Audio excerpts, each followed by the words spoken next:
Shalom, wanita-wanita cantik yang luar biasa. Bagaimana hari ini semuanya? Sehat? Pasti senyum, dan pasti menjadi berkat bagi suami, bagi istri, bagi anak-anak, bagi sesama kita ya. Oke, hari ini kita berbicara tentang wanita-wanita mimpi buruknya suami ya. Masih ingat ya? Saya sudah bicarakan tentang 3 ciri khas wanita mimpi buruknya suami. Yang pertama adalah wanita yang bagaimana? Wanita yang pemarah, wanita yang suka emosional ya, yang suka meledak ya, itu wanita-wanita mimpi buruk daripada suami. Yang kedua apalagi contoh wanita yang menjadi mimpi buruk suami? Wanita yang lebay ya, yang oversensitif, yang gampang tersinggung ya, yang membuat suami jadinya serba salah ya, karena nggak mau makan, nggak mau minum, diajak ngomong nggak mau, selalu masuk ke kamar, kunci kamar, intinya tidak bikin suami menjadi happy. Yang ketiga adalah wanita yang bagaimana? Wanita yang sangat pencemburu. Suami nanti ngomong sama perempuan lain, marah. Suami nanti terima telepon dengan wanita lain, marah. Intinya selalu parno, selalu curiga, selalu cemburu kepada suami.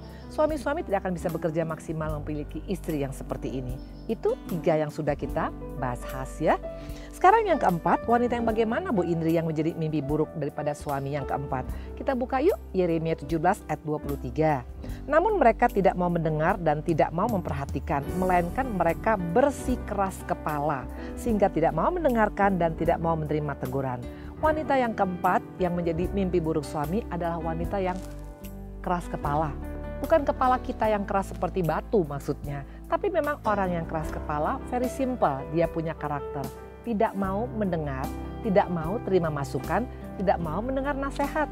Pesan Tuhan hari ini apa kepada setiap wanita yang mendengar? Kita buka dalam Efesus 5 ayat 22.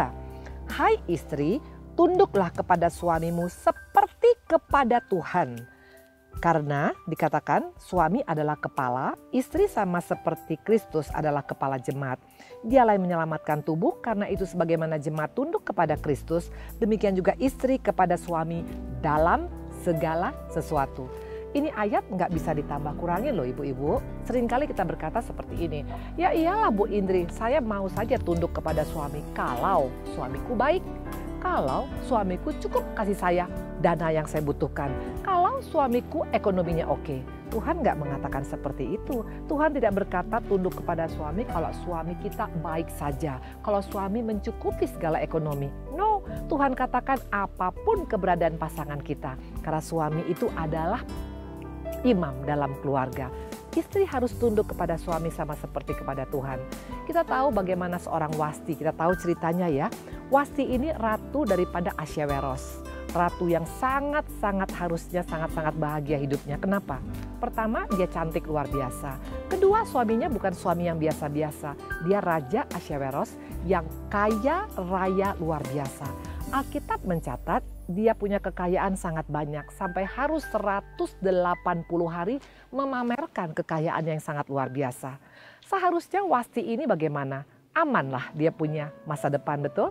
Terjamin keturunan sampai ketiga keempat karena suaminya sangat kaya raya.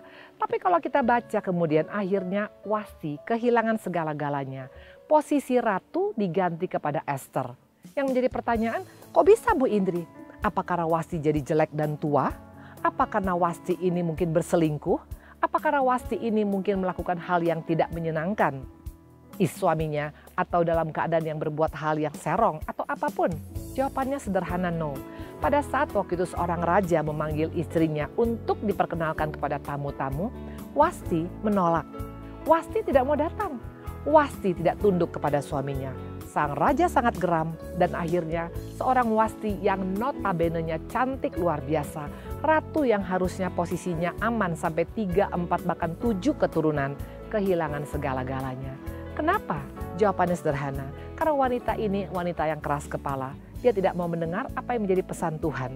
Pesan Tuhan pada kita hari ini, wanita, seberapa tidak baiknya pun suami kita, pasangan kita, firman Tuhan tidak bisa dimodifikasi. Firman Tuhan tidak tergantung kondisi. Tidak dikatakan kalau suami baik, barulah kita tunduk. Tapi dikatakan oleh firman, apapun keberadaan pasangan kita, khususnya suami yang menjadi pilihan kita, yang sudah dipersatukan oleh Tuhan. Tidak ada istilah kita berontak, apalagi sampai kita keras kepala, apalagi sampai kita tidak tunduk kepada suami. Wanita dominan, wanita yang mengatur suami, itu adalah wanita yang menjadi mimpi buruk suami. Suami itu kepala, wanita-wanitaku yang cantik. Kepala itu seharusnya posisinya ada di atas.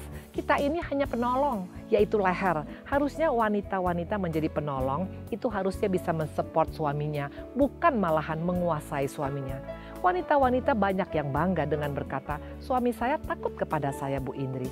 Saya bisa kontrol suami saya, maafkan saya wanita. Kalau kita lakukan ini, terus terang, makanya kenapa terjadi banyak perselingkuhan? Karena sang suami posisinya bukan posisi yang sebenarnya Tuhan inginkan. Jadikan suami kita menjadi imam dalam keluarga, sekurangnya apapun dia. Tetap hargai dia sebagai orang yang dipercayakan Tuhan untuk memimpin keluarga kita. Kepala keluarga adalah suami, bukan istri. Kalaupun mungkin suami kita belum berfungsi, jangan anggap dia tidak berfungsi. Doakan dia supaya dia berfungsi secara normal.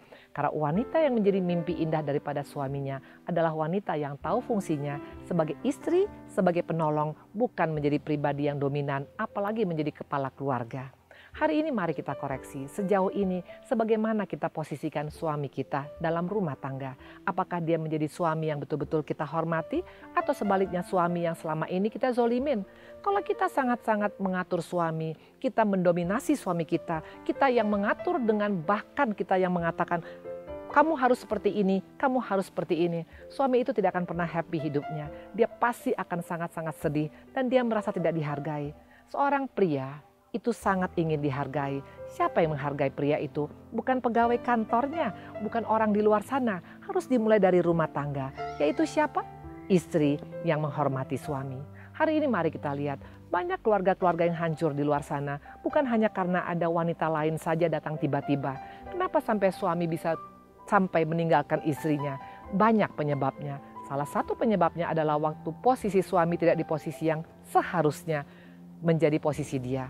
Hari ini wanita, jangan bangga dengan karena kita sekedar hebat saja, dengan bangga kita hanya sekedar bisa mencari uang yang banyak saja. Tapi sudahkah posisi kita sebagai istri yang menjadi penolong bagi keluarga kita? Kita berdoa ya. Terima kasih Tuhan Yesus yang baik. Terima kasih untuk peringatan Tuhan hari ini. Jadikan kami menjadi istri-istri yang penolong bagi suami kami. Istri-istri yang tunduk kepada suami dalam segala hal. Karena itu adalah pesan Tuhan. Dan kami mau meresponinya untuk tidak berkata, bukan untuk saya firman yang saya dengar pada hari ini. Terima kasih Tuhan Yesus yang baik. Haleluya. Amin. Saya Evangelis Dr. Indri Pardede Arya dari Sungai Sukacita, Ministry by Love. Shalom.